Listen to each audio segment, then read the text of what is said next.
In the early days, the focus was on how to make life more tolerable for children with cancer. You know, we were just trying to help them through a terrible time with the expected future, probably, that the child would not survive. I was recruited by Dr. C. Everett Koop to open an oncology service at the Children's Hospital of Philadelphia. As we opened a cancer service, we began to see patients from a greater distance, not just from Philadelphia. The birth of the house had actually two parents. The Eagles football team had a player, Freddie Hill, with his daughter Kim, and Kim had leukemia. And so the team decided that they would do a fundraiser for children with cancer. So player Fred Hill, owner Leonard Tose, general manager Jimmy Murray, and the entire Eagles organization joined the fundraising effort. They raised a significant amount of money. I think it was about $100,000.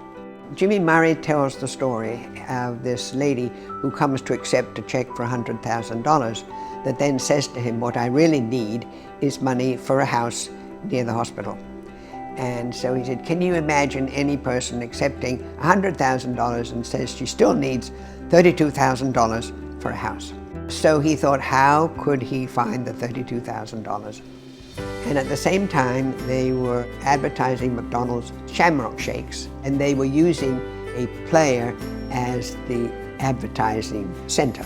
With that commercial, McDonald's regional manager Ed Renzi agreed to donate the proceeds from the sale of Shamrock Shakes in exchange for naming the house the Ronald McDonald House. It's an interesting journey because it was almost an unknown, but everybody understands a baby. Everybody understands a sick child. Everybody understands how you're trying to grow together. Today, more than 320 Ronald McDonald houses in over 30 countries help families in need.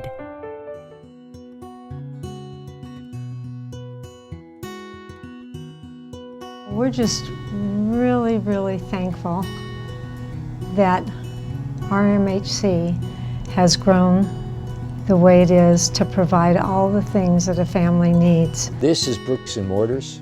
This is something that you could touch and feel, and this is something that basically provides something for the families in addition to what the hospitals provide for the child.